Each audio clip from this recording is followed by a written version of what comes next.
你就只有这点手段吗？远古妖族不过如此。这样，我再给你最后一次机会，你也就只有这一次机会。我站在这里一动不动，任由你出手攻我。但这次你若依然无法杀我，那不好意思，我可就要对你出手了。楚风对远古妖族族长说道。听得此话，远古战族的许多人都不由倒吸了一口凉气。狂妄，这是何等的狂妄！可是这种狂妄却又让人热血沸腾，发自内心的感到佩服。如战灵童与战灵灵二人更是激动的心脏都快要跳了出来。他们想过楚风会变强，可没有想过楚风会强到这种地步，竟然已经到了完全不将妖族族长放在眼中的地步。最重要的是，此刻的楚风在气势上就已经完全压制住了妖族族长。此刻的妖族族长已经不再淡定，眉头紧皱，大汗淋漓。这还是他们这么久以来第一次看到妖族族长有这样的反应。你确定你不还手？妖族族长凝重地问道。楚风淡淡一笑，说道：5品5族，逆战4品战力，你很强，不过只是这样的你还没资格让我还手，尽管来吧，只要你有那个本事，我的命便是你的。楚风将双手附在了身后，这是在告诉妖族族长，他绝不还手，同时也不会闪躲。但最重要的是，他是真的没将此刻的妖族族长放在眼中。无知小辈，既然你如此狂妄，我就叫你死得其所。见楚风如此，妖族族长的眼中也是闪过一抹狠色。忽然之间，远古妖族族长掌心一翻，竟有3颗红色的丹药浮现在手中。妖族族长一口服下，下一刻他的身上便燃烧起血红色的气焰。在那一刻，妖族族长的气息也是变得异常凶猛，并且他的气息还在不断提升，不仅双眼的变得血红，就连肌肤也变得血红，身在其头顶上方都卷起了红色的漩涡。此刻的他根本不像是一个人，更不像是一个妖，而像是一个魔。禁药红魔丹竟然一口气服下了3颗，他这是要以命相搏。楚风少侠，小心啊！那禁药红魔丹乃是妖族秘宝，千万不能大意。眼见大事不妙，战元墨不由得开口提醒起来。身为远古妖族的老对头，他深知禁药红魔丹的厉害。前辈，多谢提醒，我有分寸。楚风对战元墨淡淡一笑。然而嘴上虽然这么说，可楚风他却依然面色不改，脸上始终挂着自信的笑意。接招！猛然之间，妖族族长出手了。他双手紧握手中的黑色巨斧，携带着那无限逼近6品5族的气息，猛然劈落而下。一斧子落下，一把无比巨大的巨斧便凭空而现。那巨斧并非祖兵，而是武力凝聚而出，一经出现，天昏地暗，连虚空都硬生生被劈成2半。那道暗黑与血红交加的黑色光刃更是贯穿天地，向楚风捕杀而来。此刻，远古战族的所有人都为楚风深深地捏了一把冷汗。事到如今，他们不得不承认，楚风就是他们的救世主。可是妖族族长的这道斩击的确太过非同小可，他们都害怕楚风抗不下来，因为此刻妖族族长所施展的乃是祖境武技，并且是远古妖族最强大的祖境武技——祖境开天斧。这祖境开天斧的威力可比先前妖族族长随意的一击要恐怖数百倍不止。楚风若还是这样不闪不躲，怕是难以抵挡。然而就是如此恐怖的一击，当靠近楚风之际，竟然如同先前那随意的一击一样，沉入了楚风身前那扭曲的空间之中，消失的彻彻底底。先前颤抖的虚空，崩塌的虚空，如临地狱的虚空，都在此刻平静下来。怎么会这样？远古妖族一个个目瞪口呆，甚至许多人别吓得瑟瑟发抖，面如死灰。哪怕远古战族也是被惊得一个个张大了嘴巴，眼中布满了惊讶之色。你到底是什么人？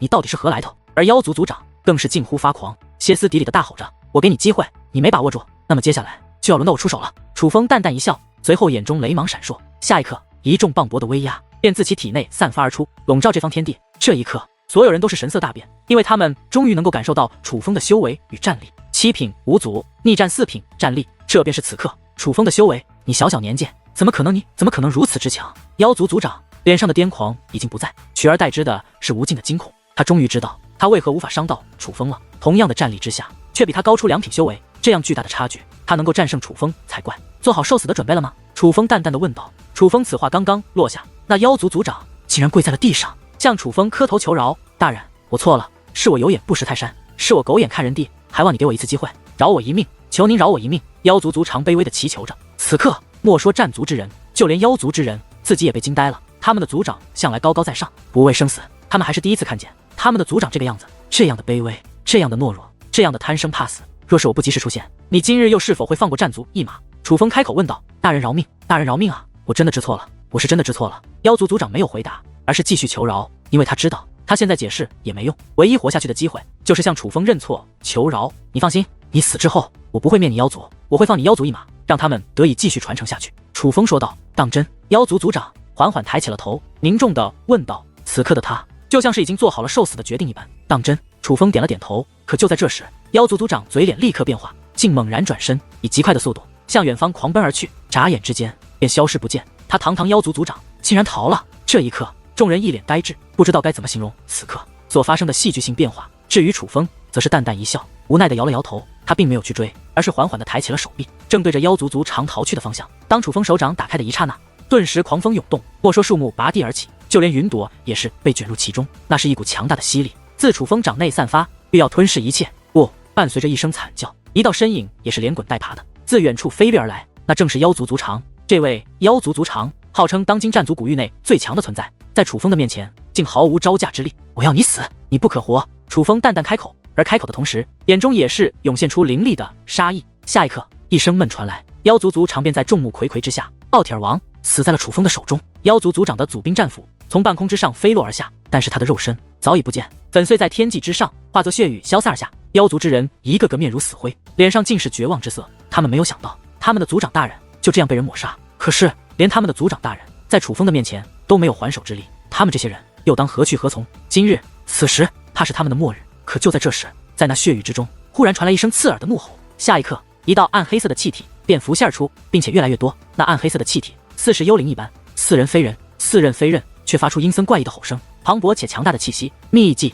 克敌斩。远古妖族众人一个个的神色一变，他们自然认得这个秘技，毕竟这个秘技可是他远古妖族的秘技。秘技，想不到这个家伙身上还有着如此秘技，有趣。看来今日杀他还是杀对了。看到这个秘技，楚风竟然面露喜色，随后手掌张开，磅礴的吸力再度涌现而出，这一次笼罩在了那秘技之上。那个家伙要做什么？莫非他想要捕捉秘技？见此一幕，妖族众人更是满面震惊。无知小鬼，竟敢动我的念头，你真是找死！然而楚风那吸力非但没有撼动那秘技，那秘技反而发出了无比愤怒的咆哮。下一刻，一重重磅礴的力量便向楚风压迫而去，一切来得太快，楚风猝不及防之下，只听的一声，楚风竟然被击退数万米之外，直到撞到一座建筑之后才停了下来。然而那汹涌的涟漪却已将楚风覆盖。楚风少侠见到这一幕，远古战族的众人皆是大惊，脸上涌现出担惊受怕之色。毕竟那秘技所散发的气息非同小可，而楚风又实实在在的被击退了，此刻又被涟漪覆盖，生死未知，他们怎能不担心？太好了，秘技大人竟然如此厉害，有救了！我远古妖族有救了！这个楚风真是愚蠢，竟然主动招惹秘技大人，看来他今日是必死无疑。而在战族担心之际，远古妖族们的脸上则是洋溢起了一抹喜色。本来他们以为面对楚风这样强大的对手，他们妖族今日必然要灭亡，但是当看到秘技如此强大之后，他们才忽然意识到他们还有救，甚至可以说他们今日可能还有希望灭掉远古战族，依旧可以夺得这场战争的胜利。毕竟这秘技可是妖形大人所创，秘技本身的力量应该是非常强大的。当初妖族族长也并非是靠自身实力征服这秘技，而是传承下来的，所以他们对这秘技的力量强大到了何种地步，其实并不知晓。但是现在来看，这秘技当真厉害，这楚风竟然也不是对手，他们自然大喜。死！忽然之间，一道阴狠之音响起，磅礴的杀意更是随之传来。那秘技趁胜追击，携带滔天黑炎，遮天蔽日，向楚风追赶而去。然而就在这时，在那涟漪所覆盖的区域，忽然闪烁出道道绚丽的雷芒。下一刻，忽然一只大手突破能量涟漪，如同蛟龙出海一般飞掠而出，竟然一把抓住了那秘技。那是这一刻，围观之人目光一致，不明白怎么回事。毕竟那手是那样的大，怎么看那也不是人的手。很快的，那涟漪开始消退，人们终于看清了那大手的主人。那大手是武力所化，来自于楚风。原来这大手是楚风所施展的手段，只不过此刻的楚风与先前相比已是全然不同。此刻的楚风不仅眼中雷芒闪烁，身上还覆盖着雷霆铠甲，身后还延伸着2道雷霆羽翼。最重要的是，此刻楚风的修为已不再是7品无祖，而是9品无祖。强大如此的楚风，哪怕是那秘技，也只能在他那武力巨手之中挣扎，却又无法逃脱。给你2条路，要么为我所用，要么魂飞魄散。楚风对那秘技说道，想不到你小小年纪竟有如此能耐，比妖族这些废物不知强了多少倍。我并非不知好歹之物，我的存在便是为人所用。正所谓良禽择木而栖，你小子有本事，我便认你做主人。那秘技竟然没有丝毫犹豫，直接给予了楚风答案。他要追随楚风，你最好不要骗我。楚风放开了那秘技，可是目光仍然盯着秘技，眼中有着些许警戒之色。我向来说一不二，说追随于你便会忠心耿耿。那秘技说完此话，便从磅礴的黑色气焰化作一小缕气焰，掠入楚风的额头之中。这妖族秘技竟然真的就这样归顺了楚风，竟然是针对秘技的秘技，还真是超乎我的想象啊！此刻楚风已经了解到了这个秘技的能力，本来已经掌握远古战剑那等强大的秘技后，其实楚风对这个秘技并无太多期待，不过是顺手收服它而已。毕竟秘技总归是稀少的，更何况是远古妖族的秘技。但是当发现这秘技的独特能力后，楚风却也是不由得感到喜出望外，发现自己捡到宝了。这秘技名为克敌斩，平时施展的时候看上去就像是一道寻常的斩击，没有任何特殊之处，甚至连气息也分辨不出它是秘技。可是只要被其击中，那么对方便无法再施展秘技，只要再施展秘技便会受到反噬，并且而这秘技准确来说也并非是远古妖族那个叫做妖形的人所创造，而是另有其人。简而言之，这秘籍克敌斩，来头非同小可，由远古妖族的多位高手打磨多年，始终未曾大成。等这秘籍到了妖形的手中之时，已经近乎大成状态。妖形通过各位前辈留下的打造方法，进行最后的打磨，这才创造出了这个秘籍。正因为经过多位之手，并且最后将其造成的那位实力也并不是特别之强，所以导致这个秘籍自身的力量远不如远古战族的几大秘籍，可是它本身的作用却被成功的打造出来。也就是说，这个秘籍本身力量不强，但是施展起来却是非常有用，尤其是面对掌握秘籍的对手，这可谓是一个奇招。他竟然将秘籍大人给收服了，怎么会这样？他到底是何方神圣？楚风此刻一脸笑意，可是远古妖族的众人可就彻底灰了心。在他们看来，那秘籍可是他们远古妖族最后的希望，可是现在楚风把这最后的希望也给抹杀了。这位少侠当真奇才，当真是奇才啊！而远古战族的战元墨更是对楚风赞不绝口，甚至为楚风拍手叫绝，欢呼喝彩。在这种情况之下，不仅是战元墨，远古战族的其他人也开始为楚风叫好。然而楚风却并未理会此刻他人赞美之声，而是将目光投向了远古妖族，随后又扫视了一眼远古战族，说道：这战族古玉本是由2位前辈打造而成，一个便是战族的前辈，另外一个便是妖族的前辈，他们2个本是挚友，应该曾给你们这些后人下过死命令，妖族与战族要和平共处。我不知道为何你们现在不知道这件事情，硬生生的将联盟变成了死敌。但是让妖族与战族共同在这战族古玉延续，却是你们先辈的遗愿，所以今日我不会灭了你远古妖族，但我希望日后妖族与战族能够和平共处。若是妖族还不长记性的话，我日后会重返此处，那个时候我可不会在手下留情。楚风说道：你是要放了我们？远古妖族有一位长老问道：难道我说的不够清楚吗？楚风笑眯眯地问道：清楚，非常清楚，多谢大人，多谢大人。那位妖族长老忽然跪在了地上，向楚风磕头道谢，紧接着远古妖族的其他人也是纷纷跪在了楚风的面前，向楚风磕头道谢。你们不用谢我，要谢就谢你们的先辈，不过你们可一定要长记性，不要为了一己私欲连先辈的话都不听。楚风说道：我们知道了，我们一定谨记，不敢违背大人的意思。妖族之人连连点头，而楚风所说之话也绝非自己妄言。他在那悟道之地闭关2年，不仅领悟到了修武之道，还领悟到了结界之法。楚风先前能够连续突破，就是因为他已经掌握了一定的修武之道，甚至只差一点，楚风就能够突破到8品5祖。这2年时间可谓收获极大，甚至楚风现在的结界之术也已经突破，他不再是崇文级仙袍界灵师，而是一位蛇纹级仙袍界灵师，而这些都是从那悟道之地所得到的收获。除了这些之外，楚风还得知了一些关于那悟道之地创造者的故事。那位创造者乃是远古战族之人，当年因为某些原因，他不得不躲藏起来，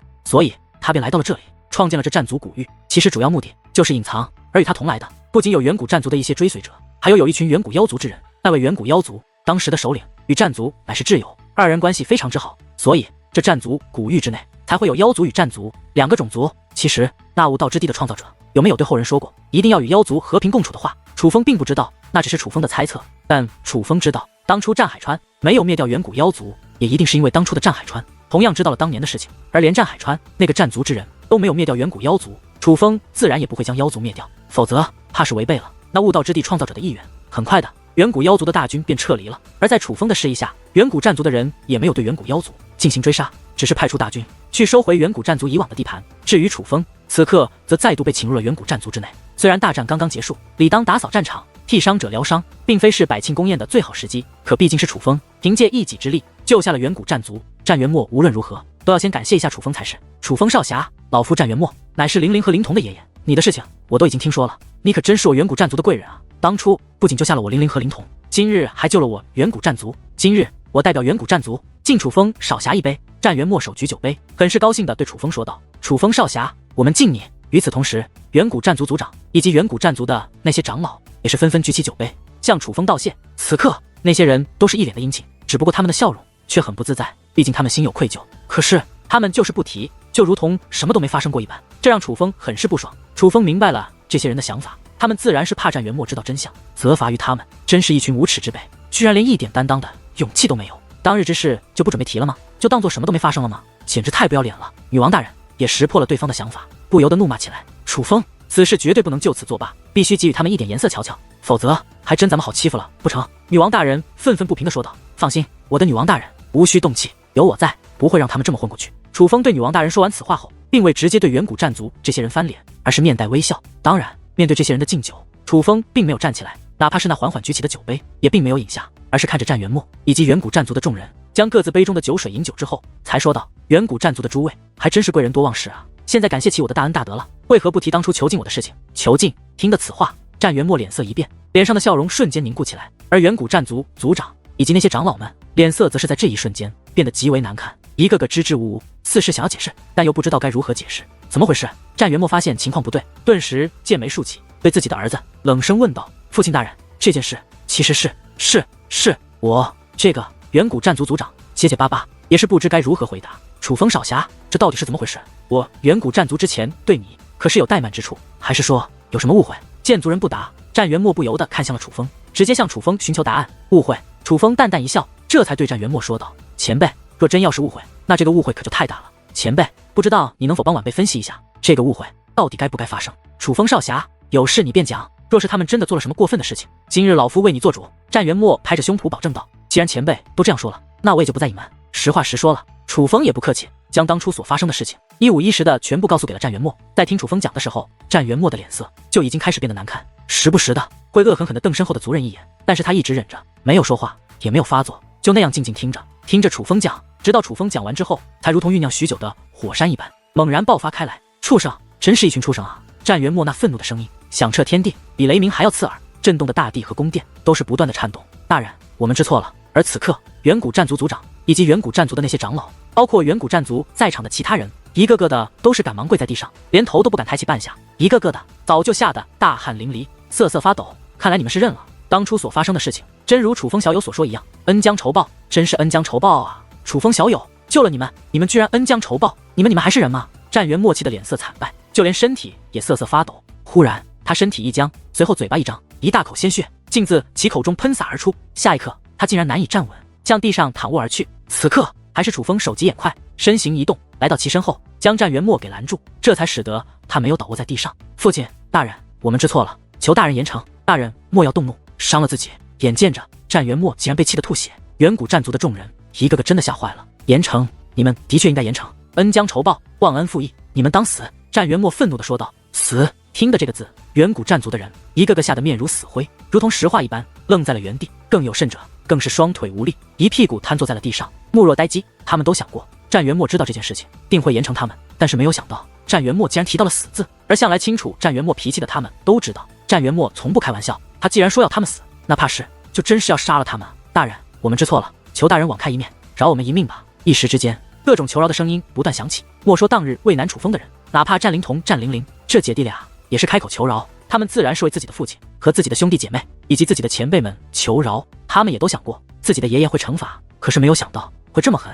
你们还有脸求饶？若不是楚风少侠2次出手，你们已经死了2次了。你们的命被楚风少侠救了2次，你们的命早就不是你们自己的了，而是楚风少侠的。可你们居然将他囚禁起来，你们还是人吗？我怎么叫的你们？我叫你们的仁义，你们都学到狗肚子里去了吗？战元默用那颤抖的手指着远古战族族长等人，愤怒地质问着，咆哮着。他是真的非常愤怒，同时也有恨铁不成钢，很惭愧，毕竟这些可都是他的族人，是他培养出来的。而面对战元默这样的斥责，远古战族的众人竟然也都不再说话，不再求饶。有人咬牙切齿，有人双拳紧握，更有人扇自己的耳光，也有人痛哭流涕。可无论是何表情着，他们都在诠释一个相同的情绪：后悔，后悔。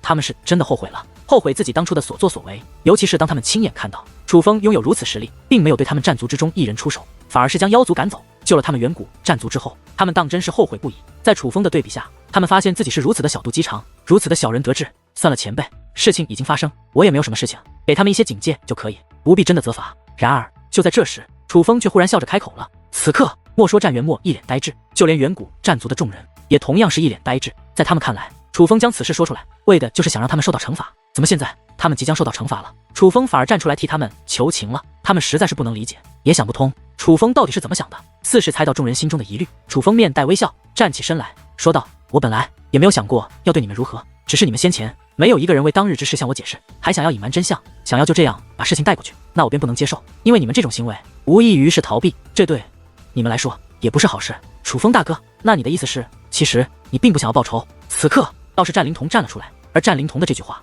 其实也是远古战族其他人想要问的。我的灵童弟弟，我若想要报仇，今日还会出手对付妖族吗？难道你忘记2年前我踏上悟道之地之前对你所说的话了？楚风笑着对战灵童问道。没有忘记，我当然记得。对，是这样的，楚风大哥从来就没有把我战族当成过敌人，哪怕当年父亲大人和诸位前辈执意要将楚风大哥关押起来，可楚风大哥也没有想过报复大家。那个时候楚风大哥就说过，若是妖族来袭，一定要通知他，他会下来帮助我们。而楚风大哥并没有骗我们。今日我捏碎了楚风大哥留给我的令牌。楚风大哥竟真的立刻出现了。战灵童说这番话的时候，脸上挂满了洋洋得意。毕竟在他看来，若不是他及时捏碎了令牌，可能楚风都不会出现，那他远古战族也注定要被灭。而事实上，他说这番话也并不只是要向人们显摆，他其实也是想让他战族的族人知道楚风是一个什么样的人。果不其然，听到战灵童的这番话后，远古战族众人脸上的惭愧与内疚则更加明显了。楚风越是大人有大量，便是越衬托出了他们的小肚鸡肠；楚风越是有情又有义，便越是衬托出了他们的忘恩负义。悟道之的楚风少侠，他不是一直被困在囚牢之中，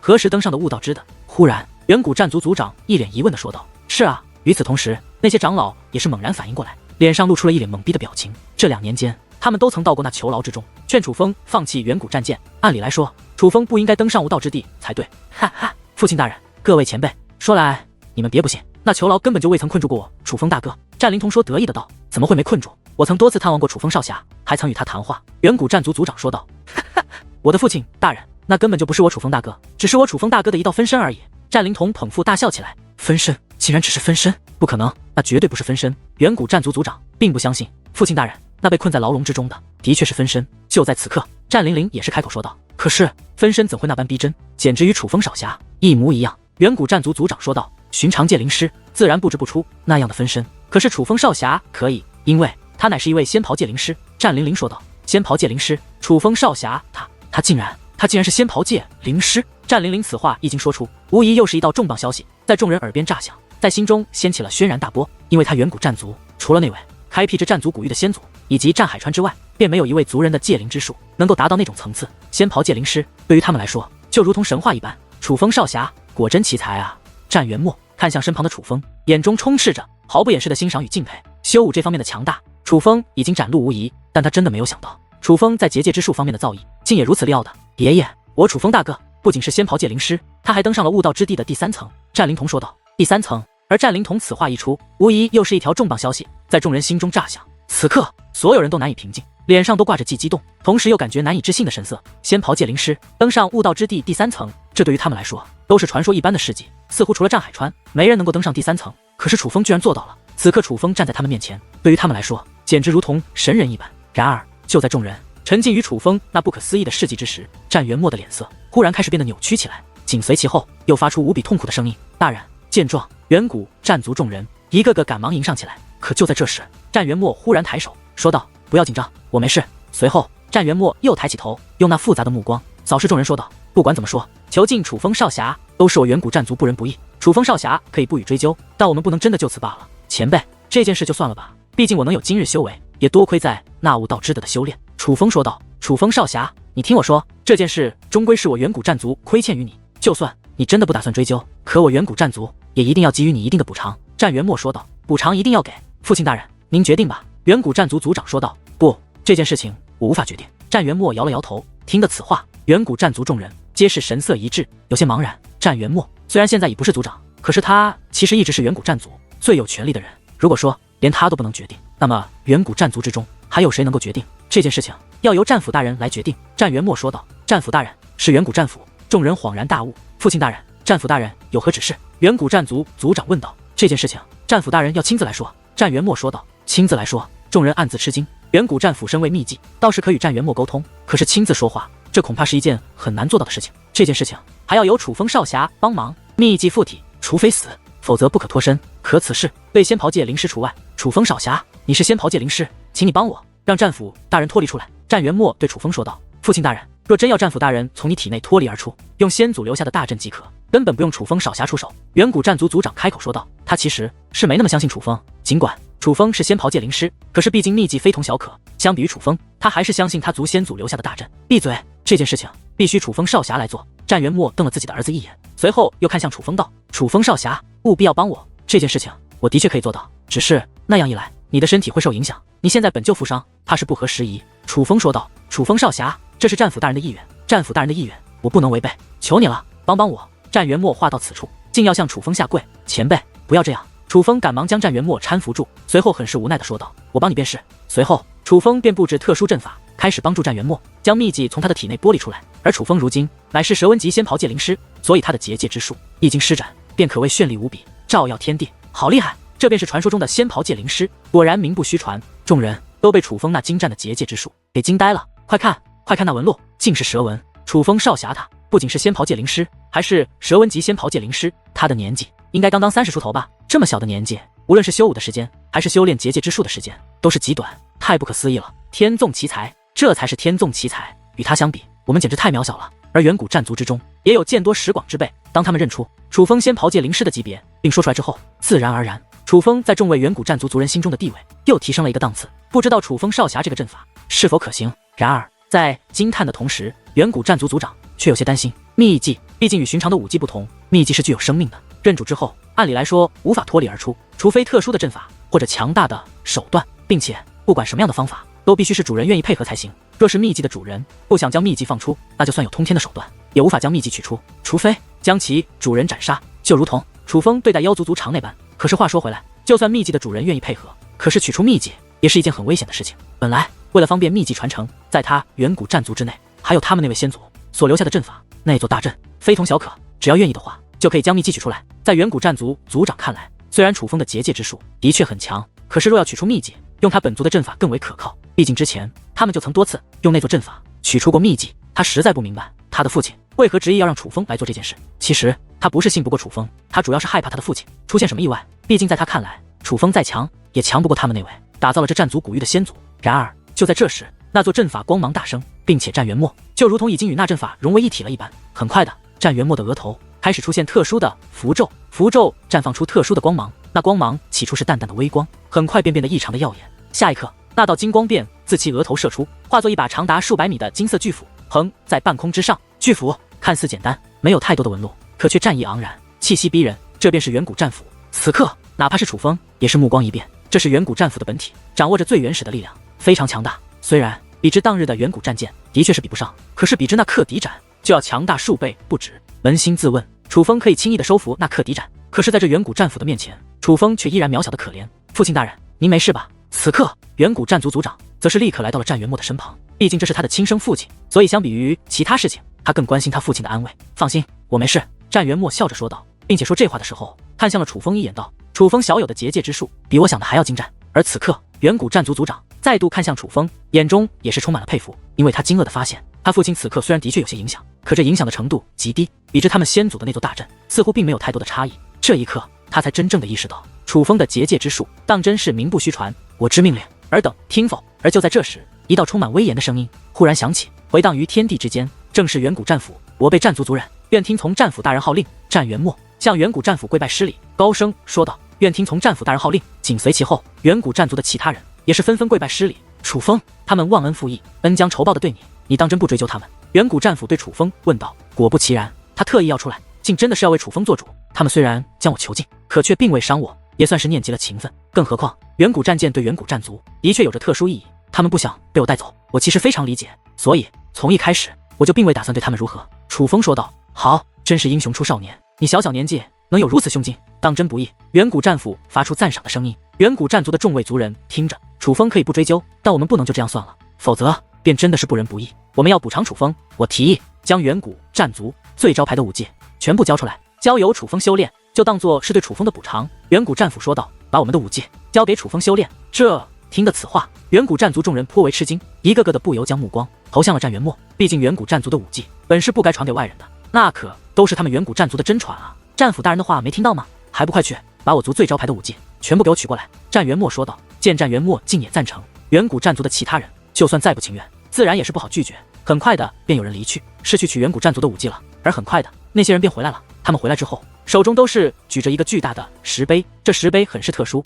绝非寻常石头打造，一个个的皆是散发着坚不可摧之感。但最重要的是，石碑之上密密麻麻的刻画着无数字体，那些字体皆非寻常的字体，不能用常理去理解，但只要有人将目光投向那字体，字体便会散发出淡淡的微光。而楚风一眼就看出，这石碑皆是武技，每一个石碑代表着不同的武技。眼下共有13座石碑，这13座石碑其中有10个是地境武技，还有3个乃是祖境武技，皆是远古战族秘传的武技。楚风并未仔细观察，但是只凭感觉，楚风就能感觉到这些武技的非同小可。简而言之，强于楚风现在所掌握的所有武技。老实说，楚风动心了。面对这样的武技，楚风怎么能够不动心？但他却也看出来，远古战族的许多人其实是受远古战斧胁迫，他们本身并不愿意将这些武技交给楚风来学习。楚风，这种好事上门，你可别拒绝，你要是敢拒绝，本女王就和你绝交。似是猜到楚风心中所想，女王大人赶忙开口说话。此刻楚风真的是有些为难，因为在悟道之地，楚风收获已是极大，他真是不想勉强远古战族的人再从这远古战族内获得其他好处。然而就在这时，那远古战斧忽然散发出一道威压，那威压猛然落下，形成一道飓风，由内而外推进而去。下一刻，远古战族的许多人都是被吹飞开来，很快便被吹出数米之外。虽然被吹的时候很是狼狈，但是落地之时，他们皆是安稳着陆，并未受伤。这事落地之后，众人依旧目露不解，他们惊愕地发现，远古战族的所有人都被吹出来了，但唯独楚风却并未受那飓风的影响。楚风还站在原地，并且那13道蕴含着武技的石碑也都摆放在楚风的身前。就在此时，远古战斧的体内又散发出一道金光，那金光如同堡垒一般，将楚风与那13座石碑笼罩了起来。战斧前辈，您这是何意？此刻楚风也是忍不住开口询问。楚风，正因你有情有义，我怕你会拒绝，所以我必须强制你来修炼。你什么时候将这些武技全部修炼成功之后，我再放你出来，否则我就困你一辈子。远古战斧说道。这怎么？战斧大人他还带这样的？远古战族的人们傻眼了，想不到天底下还有这种好事，把自家不传外人的武技强行传授他人，有意思。楚风这个远古战斧不错，我喜欢他的个性。此刻女王大人则是拍手叫绝，这位战斧前辈的确是有些太过热情了。而楚风则是一脸的苦笑，本来他还在纠结到底要不好接受远古战斧的好意去修炼这些武技，但是现在好了，根本不用纠结，因为他根本没有选择了。眼下摆在楚风面前的就只有一条路可以走，那就是将这些远古战族的武技全部修炼。好了，你别愣着了，抓紧修炼吧，难道你还想一辈子被困在这里？女王大人催促起来。既然如此，那战斧前辈以及诸位战族前辈的这片好意，楚风便收下了。楚风先是对在场众人抱了抱拳，随后他便将目光投向那些石碑，从第一个开始，一个一个的望下去，而这一看便是半个时辰。随后他便盘坐而下，闭目养神，没人知道他在做什么。想不到战斧大人竟然强制楚风大哥他修炼完这些武技才能离开，这样来看的话，怕是短时间之内楚风大哥都要被困在其中了。战灵童说道。不用担心，恩公他天赋非凡，就算这些武技很难掌握，可既然是他，相信很快便能学会。战灵灵说道。战灵童仍是忍不住叹息一声，他自然知道天赋超群，可是这些武技的修炼难度实在是非同小可。就拿其中一个祖境武技来说，当初他父亲修炼了足足10年，只是入门，直到100年才彻底掌握。所以在他看来，哪怕楚风的天赋再强，但是没有几年时间，也休想将这些武技全部学会。然而就在这时，楚风那紧闭的双眼忽然睁开，与此同时，他已是站起身来，对远古战斧说道。战斧前辈，是不是说只要我修炼成功，就让我离开？没错，远古战斧说道。既然如此，那就有请前辈今日给我楚风做个见证。楚风对战元墨说道。见证？什么见证？战元墨不解地问道。自然是我所修炼的武技是否合格，是否达标。楚风说道。这自然没有问题，只是楚风少侠，你说今日便做见证，可是你修炼武技起码也要战元墨本事想说，他可以给楚风做见证，但是今日怕是不行。毕竟在他看来，楚风想要把这些武技全部修炼成功，绝对不可能在今天。然而就在这时，楚风的身体之上忽然迸射出道道金色的雷电，那金色的雷电如同道道金蛇一般，围绕着在楚风周围，竟然形成了一道由金色雷霆所组成的防御罩。那竟然是……这一刻，远古战族的众人一个个皆是神色大变，哪怕是那天际之上的远古战斧也是微微一颤，因为楚风此刻所施展的乃是远古战族的一种地境武技，名为地境惊雷盾。前辈，这地境惊雷盾可算合格？楚风身披惊雷盾，对战元墨问道。合格。楚风小友能将惊雷盾施展到这种地步，显然是已经彻底掌握了这武技的奥义。战元墨连连点头，眼中充满既惊叹又惊讶之色。在他看来，这地惊惊雷盾虽然是这13个武技之中较为好修炼的一种，可是这才过了片刻功夫，楚风居然修炼成功，实在是太过不可思议了。战斧前辈，您看呢？楚风说道。这武技你的确已经掌握。远古战斧发出赞赏的声音。既然2位前辈都已认同，我便继续了。楚风说完此话，便收回地境惊雷盾，随后又施展出了一种地境武技。这地境武技同样是远古战族的地境武技，而在第2个地境武技施展出来之后，楚风便依次施展。不过片刻功夫，楚风竟然将远古战族的13种地境武技全部施展而出。我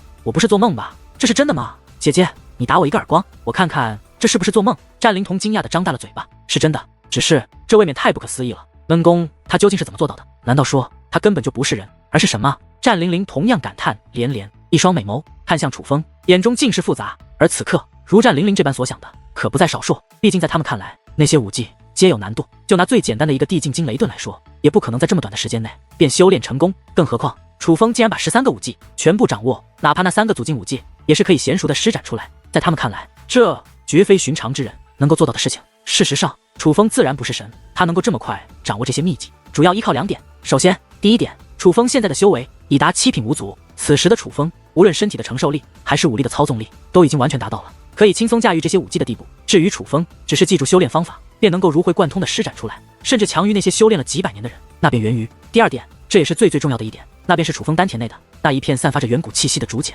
那竹茧让楚风对武技有了全新的理解和认识，这就导致往往相同的武技，楚风施展出来就会强于他人。最重要的是，经历了邪神剑的反噬之后，那远古竹茧变得越来越强，让楚风对武技的理解也是越来越透彻。只要到达了能够驾驭武技的修为，那么武技放在楚风面前，楚风便可以立刻学会并且掌握。眼下，楚风不仅已经掌握了这远古战族的13个武技，就连那些孔氏天族的武技，楚风也已经全部掌握，包括那祖镜雷云洞。想不到你这么快就将所有武技尽数掌握，难怪战剑大人会选择你，因为你的所作所为的确让人很是惊叹。此刻，莫说旁人惊叹，就连那高高在上、威风凛凛的远古战斧也是赞叹不已。楚风，你能够这么快掌握这些秘籍，绝非天生悟性所致，你应该是得到过大的机缘吧？远古战斧再度说道。大的机缘。楚风心中一动，当初得到远古竹简的时候，楚风的确知道那是一场机缘，但对于那个时候只想着快点得到修炼资源，尽快提升修为的楚风来说，远古竹简的确算不上是大的机缘。可是现在的楚风早就今非昔比，但是远古竹简在他的面前依旧充满了神秘以及那不可估量的强大感，并且远古竹简给予他的也的确是修炼资源远远无法企及的。也许就如这远古战斧所说，这远古竹简对于楚风来说的确是一场大的机缘。我不管你获得了怎样的机缘，但有大机缘者便是有大气运者。自古以来，诸多强者经历可能各有不同，但有一点却是相同，他们皆是有大气运者，而你已经具备了成为一位超级强者的最重要的一点，那便是气运。远古战斧对楚风说道。大气运，难怪楚风少侠他如此厉害。此刻，远古战族的众人对楚风越来越羡慕，天赋他们可能不如楚风，如今竟然连运气也不如楚风，这叫他们怎么能不羡慕？我不愿一直守在此处，龟缩一生，所以楚风，你能否带我一同离开，去征战那浩瀚星空、无边天外？忽然，远古战斧对楚风问道。大人，您这是？听得此话，众人大惊，那脸就跟吃了屎一样难看。他们真是没有想到，远古战斧竟然要跟随楚风离开。前辈，您莫说旁人，就连楚风也是倍感意外，我就当你答应了。然而，楚风话还没有说完，远古战斧便化作一道金光，直接掠入了楚风的眉心之中。下一刻，楚风便感受到了远古战斧的力量，那力量已经为他所用。楚风，你今日还真是走大运了，竟然又获得了一个远古秘籍。你不是说你现在的实力还很难驾驭远古战剑吗？那这远古战斧如何？这远古战斧应该没那么难驾驭吧？毕竟连那个老头都可以，那你是不是也可以直接使用？女王大人兴奋不已，而楚风虽然感到惊讶，可也同样很是惊喜。就如女王大人所说，远古战剑虽然厉害，可他的力量太强，楚风就算可以勉强施展，也根本发挥不出他的力量。可是这远古战斧不同，虽然远远弱于远古战剑，可是他对使用者的要求却也不是很高，至少现在的楚风就可以驾驭，所以得到远古战斧，这对楚风来说当真是一件好事。只是楚风心中仍有些担忧，他并不知道远古战族是否愿意让楚风将远古战斧带走，毕竟那远古战枪已被战海川带走，如今这远古战族之中就只剩下这2个秘籍了，楚风这一来就全部带走，对于远古战族来说损失未免太大，这可怎么办是好啊？大人，您看这怎么会这样？战斧大人他也太矮。果不其然，此刻远古战族的众人早已经乱成一锅粥，尤其是那些长老们的脸上挂满了惆怅之色，显然他们都无法接受这一事实。这是战斧大人的决定，我们又能如何？难道要楚风少侠他将战斧大人交给我们吗？那可就违背了战斧大人的意愿，我们万万不能这样做。战元墨说道。可是大人，那这样一来，我远古战族可就一个秘籍都没有了，与妖族一样了，我们还拿什么传承给后辈啊？有长老说道。的确，你们说的很对，没了秘籍，我们便少了一种可以传承的东西。可是你们要清楚，现在至少我远古战族还存在，而我远古战族为何还能够存在？你们不清楚吗？到底是命重要，还是秘籍重要？战元墨冷声问道。听得此话，那些长老才沉默下来，他们自然不会忘记，若不是楚风出手，他们早就被远古妖族屠灭，还谈什么传承？而正因此事，他们也才猛然想起，楚风早就今非昔比，若是楚风不愿意将秘籍交出来，其实他们拿楚风一点办法都没有。所以远古战斧既然已经归顺楚风，那便是楚风的了，他们已经没有挽回的余地。然而就在所有人都沉默的时候，战元墨却走到了楚风的身前，满面歉意地对楚风抱了抱拳，这才说道。楚风少侠，战斧大人选择了你，老夫非常能够理解，只是老夫有一个不情之请，不知楚风少侠可否答应老夫？我靠，这老头想干嘛？该不会是要你将远古战斧交出去吧？本来还以为他和其他人不同，搞了半天他是最不要脸的。女王大人很是反感地说道。蛋蛋，别这样想，我觉得这位前辈不是那样的人。楚风安抚了一下蛋蛋后，才很是客气地对战元墨说道。前辈，您有话请讲。楚风少侠，那我便直说了，远古战剑与远古战斧皆是我远古战族的秘籍，传承悠久。虽然他们都选择了你，可终归还是摆脱不了我远古战族的印记。若是日后你不再需要这远古战剑和远古战斧，我希望你不要传承给外人，而是传承给我远古战族的后人。战元墨说道。原来他不是想现在就索要回秘籍，他是赞同楚风掌握这2大秘籍的，只是他希望日后楚风不再需要这秘籍的时候，能让这2大秘籍落叶归根，回到远古战族族人的手中，这是自然。楚风一定会照做。楚风点了点头，有劳了。见楚风答应，战元墨的脸上也是露出了放松的笑容。随后，楚风又与战元墨等人聊了许多，这一聊便是一夜。而到了次日，楚风便向众人告别，他不属于这里，自然不会一直待在这里，他要回到百炼凡界。而战族古玉之人也找不到挽留楚风的理由，只不过当初他们的先祖打造这战族古玉的时候，可是将战族古玉封锁了的，这也是为何远古战族与妖族之人一直无法离开此处的原因。虽然楚风的天赋已经展现到了淋漓尽致，让远古战族之人对楚风充满敬佩与崇拜之意，但是楚风能否离开这战族古域，他们却也无法确定。唯有楚风对自己充满信心，既然进得来，自然出得去。此刻，楚风以及远古战族的众人都来到了当初楚风坠落的地方，也就是楚风初次与战灵童相遇的地方。灵童，我要走了，日后你若想要尝试着离开此处，一定要选择这里。楚风对战灵童说道。楚风大哥，你的意思是这里是战族古域最薄弱的地方？战灵童问道。并非是最薄弱的地方，如果说整个战族古域的上方是一座堡垒，那么此处的上方便是一道门，除非实力过人能够破开那层封锁，否则若是想要出去，唯有此处可以。楚风对战灵童说道。随着楚风结界之术的变强，楚风的天眼也是随之变强。起初他的确看不穿上方的结界，但是现在他已是隐约间寻找到了那结界的出口。难怪我族人根本就走不出去。听得楚风的话后，远古战族众人才恍然大悟。可是哪怕如此，没有一定的修为也是无法出去的。楚风说道。那楚风大哥要何等修为才能出去？战灵童追问道。修为起码5祖，但是与天赋也有关系，具体来说很难衡量。不过灵童，我奉劝你一句，外面的世界可比此处凶险，除非你觉得日后这战族古域真的容不下你了，否则的话，还是与你的族人待在一起吧。楚风对战灵童说道。在楚风看来，战灵童是一个很好的孩子，可是他的性格以及他现在的实力都不适合外面的世界。我知道了，楚风大哥，听你说了外面的事情，其实我也觉得在这战族古域内和我的家人待在一起挺好，只是楚风大哥你要多保重，若是可以，以后希望能够常回来看看我们。战灵童对楚风说道，看向楚风的眼中充满了不舍，因为楚风对他来说不仅是一个朋友，更是他的偶像。若是有机会，我一定会回来看你们的。诸位多保重。楚风对众人抱了抱拳，随后脚下猛然用力，便御空而起，如同蛟龙出海，直奔云霄。此刻，远古战族的众人都是目光凝重，紧紧地盯着楚风，目光中有担忧，有疑虑，也有不舍。尽管楚风天赋卓越，可他们依然无法确定楚风是否真的能够离开他们这战族古域，毕竟那可是他们的先祖所布下的大阵。然而很快的，楚风便消失不见了，不是远离了人们的视线，而是楚风凭空消失了，就如同进入了另一个世界。楚风少侠，他似乎成功了。战元墨开口说道。而此刻，远古战族的所有所想，其实与战元墨所想也差不多，他们都觉得楚风成功了。可是当确定楚风成功后，他们反而都在这一刻失落了。至于为何失落，则是各有各自的原因。有人觉得楚风的存在会让战族古域不同，楚风走了，战族古域会少了很多乐趣。也有人单纯的是舍不得楚风这个人，就比如战灵童和战灵灵姐弟俩。当然，也有不少人是舍不得他们远古战族的秘籍。可是楚风真的离开了。此刻的楚风身处在另外一片天地，他飘荡在半空，下方是一片平原。这片平原很是荒芜，渺无人烟，连一棵植物都没有。楚风飞落而下，站在平原之上，竟没有发现任何不寻常的地方，哪怕是用天眼来看，也是丝毫看不出这片平原有何不同。但楚风知道，他是真的离开了战族古域，回到了百炼凡界之中。远古战族的那位先辈还真是不得了，若不是亲身经历过，我绝不会相信这方平原下方葬着一个战族古域。楚风感叹起来。不用感慨战族古域了，你现在需要弄清楚的是眼下百炼凡界的形势。女王大人说道。是啊，2年时间，说长不长，说短不短。对于有些人来说，2年时间修为寸步难行，根本没有任何意义。可对于有些人来说，2年的时间却可以做很多事情。王强与赵红便是后者，不知道现在的他们是何修为了。楚风叹道。不是你性格啊，你现在不是最应该担心你这2个朋友的安危吗？怎么反而关心起他们的修为了？女王大人很是诧异的说道。虽然我彻底得罪了孔氏天族，王强与赵红难免会受牵连，可是我相信他们两个不是没有脑子的人，他们一定会保护好自己。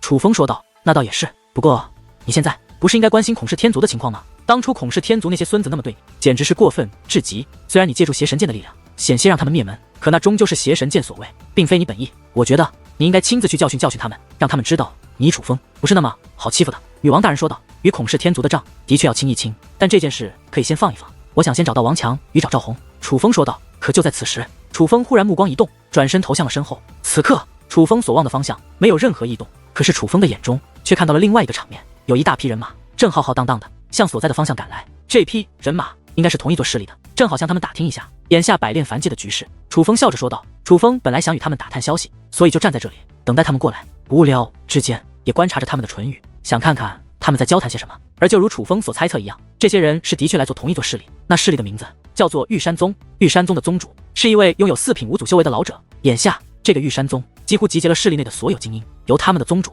亲自率领，倾巢而出，原来是要讨伐一个敌对势力。而在他们提到的敌对势力之中，提到了一个人名，这个人名让楚风心中一动，刘小丽。楚风对于这个名字太熟悉了，因为红蝶会会长就叫刘小丽，并且听那玉山宗内众人的交谈，他们所说的刘小丽也是一个女的，并且拥有2品5祖的修为，这个修为与刘小丽也很是接近。当初分别之时，刘小丽还只是1品5祖，但是刘小丽天赋卓越，现在很可能已是2品5祖，可能只是巧合吧。天下间同名同姓的人太多了，再者说了，红蝶会那帮人再怎么转移，也不可能来到这里吧？女王大人说道，可能只是巧合，但也可能不是巧合，因为看他们对那刘小丽的形容，与我们所认识的那个刘小丽实在太像了。既然这件事情被我们碰上了，那我便要去看一看。话到此处，楚风便引入了虚空之中。以楚风现在的修为，他想要隐藏的话，真仙之下者几乎很少有人能够发觉。很快的，那队来自玉山宗的人马便从楚风身边经过，随后继续向前方赶去。他们丝毫没有发现，已经有一个人隐藏在虚空之中，悄悄地混入了他们的队伍之内。跟随着这队人马，楚风很快掠过平原，来到了一座大山之外。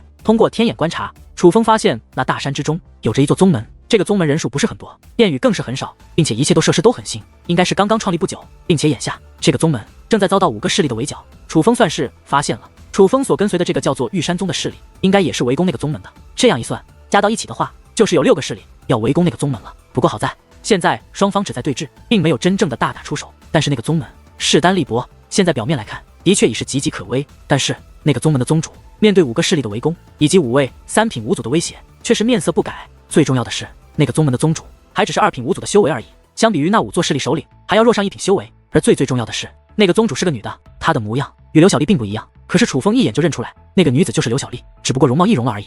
不仅刘小丽容貌易了容，那群站在刘小丽左右的长老们其实也都是红蝶会以前的长老，只不过现在与刘小丽一样，全都易了容而已。真是他们。当确定是刘小丽之后，楚风心中大喜，他与刘小丽他们也算是有着过命的交情，如今故人相逢，他怎能不喜？这要巧，还真是他们啊！此刻女王大人也是很是意外，话语之中竟也散发出了一些兴奋的意味。毕竟当初的楚风刚来到百炼凡界，修为很弱，又受陆阳阁刁难，那个时候可就是红蝶会出手相助的。但同时高兴归高兴，女王大人却也是产生疑问，看着刘小丽所在宗门之上飘荡的那面名为破茧宗的大旗，不由得说道：好好的红蝶会，为何改名叫破茧宗了呢？莫非经历上次的事情，他们真的元气大损，所以想要破茧重生？究竟如何？问问便知晓了。楚风说话间猛然加速，瞬息便进入大山之中，来到了刘小丽等人的身旁。但是楚风没有立刻现身，就站在固有的身旁，他还想要看一看这群围攻刘小丽等人的势力到底要弄出什么样的花样，也想弄清楚事情的来龙去脉。刘小丽，你现在立刻带着你的破茧宗给我滚出莫当山，我们就当做什么事情都没有发生过。如若不然，休怪我们不客气。那5个势力的首领对刘小丽说道：不客气，我倒要看看你们色怎么对我不客气的。刘小丽说话之间，一众磅礴的气息猛然自其体内溢出，下一刻连虚空也是为之色变，那是天赐神力。而在这天赐神力展现之后，刘小丽的修为也是从2品5祖提升到了3品5祖的地步，已是与那5座势力的首领修为相同。但最重要的是，此刻刘小丽的气息还却并非只是3品5祖，除了3品5祖之外，刘小丽还散发着逆天战力。虽然只是逆战1品，可是加上她那3品5祖的修为，她也是能与4品5祖一战。这个丫头果然隐藏了实力。当感受到刘小丽的修为之后，莫说那围着刘小丽宗门的其他人，就连那5位首领也是不由得向后倒退，面露惧怕之色。你们现在还要将我赶走吗？刘小丽冷声问道。而那5座势力之中却是没有人回答。诸位，我破茧宗建立于此，是因为发现这莫当山是空着的。再者说，武者世界本就是弱肉强食，我破茧宗只是扩大了一些地盘而已，并没有将你们这些周边势力吞掉，就已是仁至义尽。你们就不要再咄咄逼人了，否则不是你们对我破茧宗不客气，而是我破茧宗要对你们不客气了。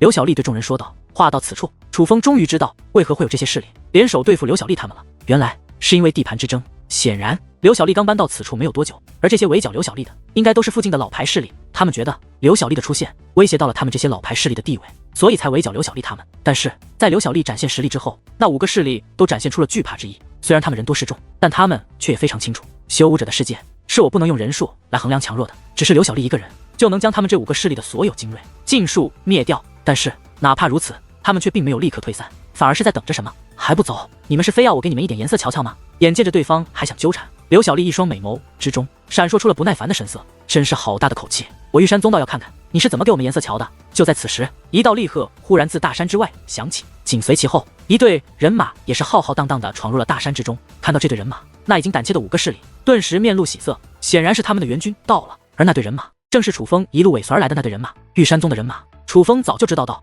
这些玉山宗的人是来对付刘小丽的，但却没有想到这些玉山宗的人马居然还是对付刘小丽的主力。不过想想也是，好说歹说，那玉山宗的宗主也是一位四品五祖，虽然四品五祖在如今楚风的眼中根本就是不值一提，可是在刘小丽以及红蝶会众人的眼中却依然不容小觑。所以当看到那队人马之后，哪怕刘小丽也是难以淡定了。大哥，您总算来了，这个破茧宗实在是太冥顽不灵了，怕是还要劳烦大哥您出手。见到玉山宗宗主，那5个势力的首领就如同儿子看到了亲爹一般，顿时找到了依靠，立刻来了底气，纷纷向其诉苦。不必说了，局势我都看到了。玉山宗宗主摆了摆手，随后便如同皇帝出访一般，趾高气昂的来到了刘小丽的面前，且看向刘小丽的目光之中也是充满了轻视之色。而最令楚风无语的是，当玉山宗宗主止步后，其身后的长老竟还取出一把碧玉色的座椅放在玉山宗宗主身后，他竟然连站都不站，还要坐着与刘小丽对峙，就如同真的是皇帝甚是平民一般。楚风走南闯北这么久，还真是很少看到有这么猖狂的人。玉山宗这件事情似乎与你无关吧？刘小丽开口问道，只是却没了先前的气势，看得出来刘小丽对这个玉山宗还真是有些忌惮。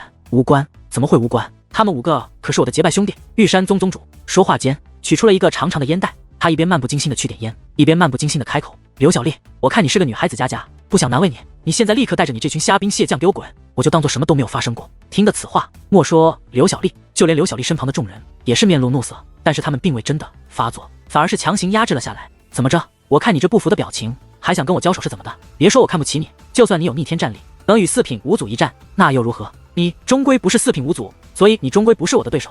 就算你真的走了大运，天时地利人和，能与我打个平手，可是今日我放过你，你想过明日吗？老夫在此处交友甚广，你若真的惹怒了我，那我下次再来必定不止我一人，那个时候我可就不是驱赶你们这么简单，而是要荡平你这破茧宗了。玉山宗宗主这话语之中充满了威胁之意，而听得此话，刘小丽以及他身旁的众人竟皆是目光变化，脸庞变得扭曲，眼神之中产生了惧怕之意，他们竟真的被这个老头给吓唬住了。然而就在这时，忽然阵阵掌声响起，好，这牛皮吹的还真是响亮。紧随其后，一道充满讽刺的声音也是随之而来。这一刻，那玉山宗宗主大怒，而刘小丽等人则是大惊，因为这个声音是从刘小丽这边传来的，他们都下意识的觉得是刘小丽的人在讽刺玉山宗宗主。你们还真是给脸不要脸！玉山宗宗主勃然大怒，猛然站起身来，不仅那4品五祖的威压横扫天际，一股滔天的杀意更是影响的虚空变色，乌云滚滚。见此一幕，红蝶会的众人则是慌了。对于玉山宗宗主，他们的确有所耳闻，所以这场仗他们是不想打的。现在这么一闹，今日这一战似乎非打不可，这并非他们所愿。